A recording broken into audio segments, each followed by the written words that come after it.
COVID-19 ni iki? Yatangiriye he iyi COVID-19? Kuki se yiswe COVID-19? Ni iyihe nkomoko ya COVID-19? Ni izihe ndwara zifitanye isano n'iyi COVID-19? Ese iyi coronavirus 19 mbere yari izwi? Iby'ingenzi ku bwoko bw'icyorezo cya COVID-19 ni ibihe? Iyi virusi itabiriye isi yose. Ni bwoko ki iyi virusi, iyi COVID-19? Ni ubuhe bwoko, ni bwoko ki? Ese COVID-19 yaba yaragarutse mu Rwanda? Yego. Ese yagarutse ryari? Kubera iki kandi bitewe n'iki? Aho ugiye kubana nanjye niyo nkuru Karine. Iyi ni niyo nkuru media. Ariko kandi wibuke gukora subscribe, share, like na comment kugira ngo tujye tubana nawe hano kuri niyo nkuru media. Nkanatekereza ko kandi umeze neza. Wowe utameze neza ibihe birahinduka. Uyu munsi ushaka kubona byanze, ariko ejo cyangwa ejo bundi hamwe n'Imana, hamwe no gusenga, ibintu bikagenda neza. COVID-19 ni izina rigizwe n'inyuguti n'imibare, rigira ibisobanuro bikurikira. Ko bivuga coronavirus, V bivuga virus cyangwa virusi, D bivuga disease cyangwa indwara, naho 19 n'umwaka yagaragayemo bwa mbere. Ni umwaka iyi COVID-19 yagaragayemo bwa mbere. COVID-19 bivuga coronavirus, indwara yatangiye mu 2019. Ni ukuvuga ngo coronavirus ni ukuvuga indwara iterwa na coronavirus yagaragaye bwa mbere mu mwaka wa 2019. Iyi COVID-19 cyangwa se iyi coronavirus 19 yaba yaraturutse he? COVID-19 yahereye mu mujyi wa Wuhan mu gihugu cy'Ubushinwa mu ntangiriro z'Ukuboza mu 2019. Iki cyorezo cyatangiriye aho abantu benshi bari barwaye indwara imeze nk'ibicurane, ariko ibicurane bikomeye. Bagaragaza ibimenyetso birimo guhinda umuriro, kurwogwa no guhumeka ndetse n'ibindi.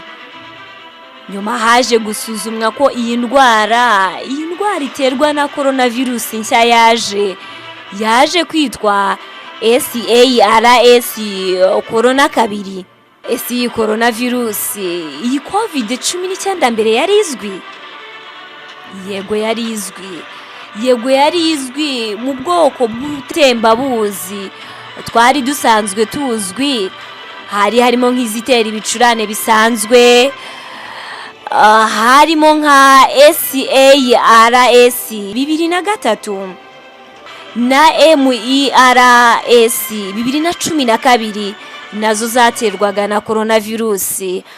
Ariko kandi iyi COVID-19 yageze ku rwego rwo gukwirakwira cyane isi yose, ndetse izahaza isi yose iyi COVID-19.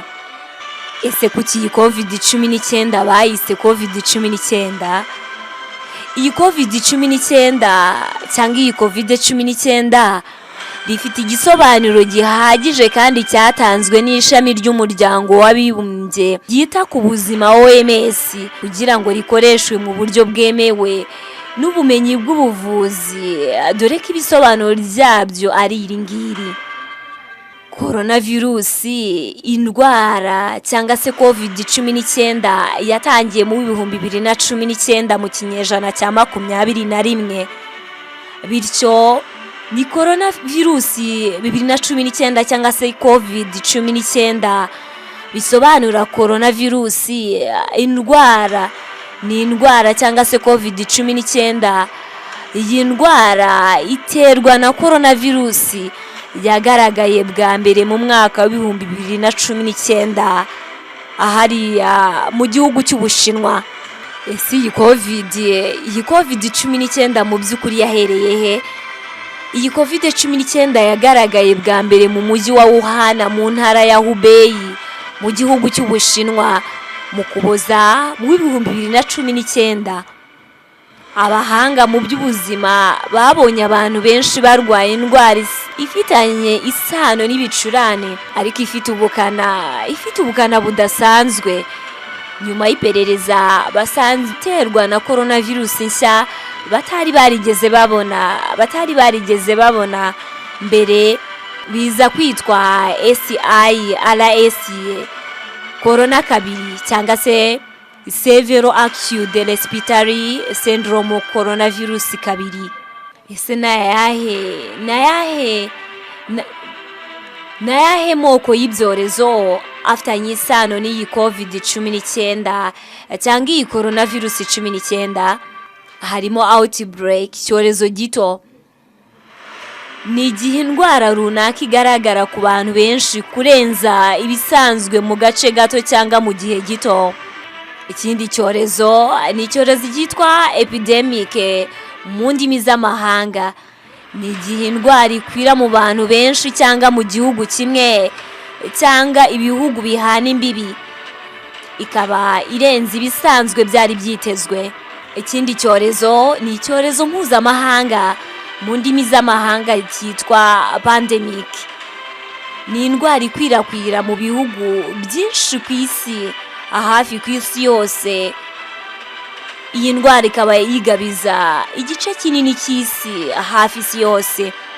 Urugero, coronavirus cyangwa se COVID-19 yabaye pandemic mu mwaka wa 2020 kuko yageze mu bihugu byose ku isi.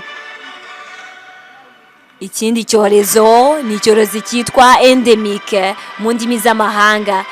Endemic ni indwara iba ihari mu bihugu cyangwa akarere runaka igihe kirekire ariko ikaba itagira ubukana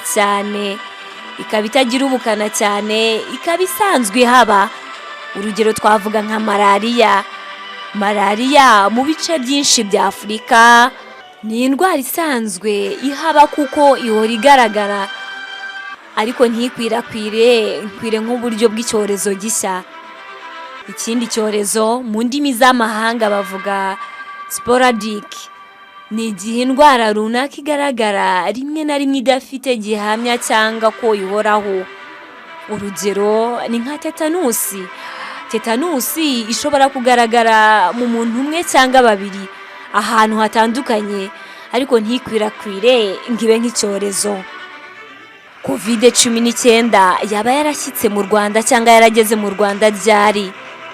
COVID-19 yageze mu Rwanda ku itariki ya 14 Werurwe mu 2020 mu kinyejana cya 21. Umuntu wa mbere wanduye mu Rwanda yanduriye byari bigenze bite?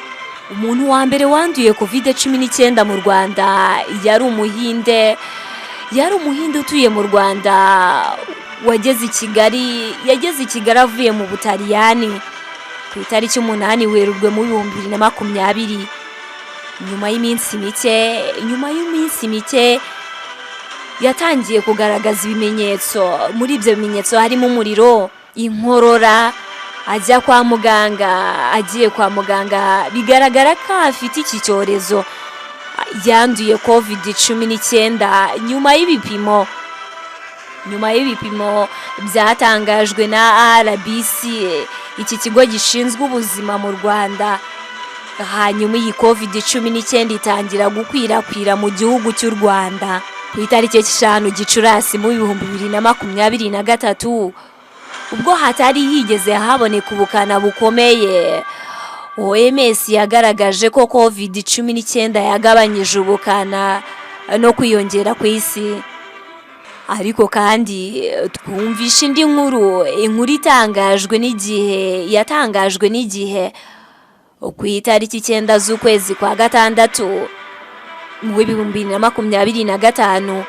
RBC yatangaje ko icyorezo cya COVID-19 cyongeye kugaruka mu Rwanda nyuma y'uko ibihugu byinshi bitandukanye byo hanze byari birimo kwiyongera kuri iki cyorezo cya COVID-19. Umuyobozi wa RBC yabwiye igihe ko mu bipimo byafashwe bigera ku 16,000 byagaragajeho abantu bangana na 0.7% by'abanduye iyi COVID-19, ndetse kandi ubu bakaba barimo gukurikiranwa kandi banitaweho. Uyu muyobozi wa RBC ati tukimara kubona ubwiyongere bw'ubwandu bwa COVID-19 mu bihugu byo hanze, twakoze isuzuma dusanga hari abantu mu Rwanda banduye COVID-19. Atariko mu Rwanda, u Rwanda rwiteguye gukomeza guhangana nayo ku buryo bukwiye, ku buryo bidakwiye gukura abantu umutima, kandi n'ababonetse ntabwo barembye. Umuyobozi wa RBC akomeza ati byyagaragaye ko abanduye hari abantu bakora ingendo hanze y'igihugu bahura n'abandi. Ati abaturage twabasabye kwirinda kandi dukomeza kubasaba kwirinda. Umuntu ufite ibicurane akajya kwivuza, akirinda no kwanduza abandi. Iyi COVID-19 twibukiranye yandura ite? Yandura binyuze mu mwuka abantu bahumeka, mu gukoranaho cyangwa gukoresha ibikoresho byakozweho n'uwayanduye. Yibasira cyane ubuhumekero nko mu bihaha, umuhogo ndetse n'umunwa.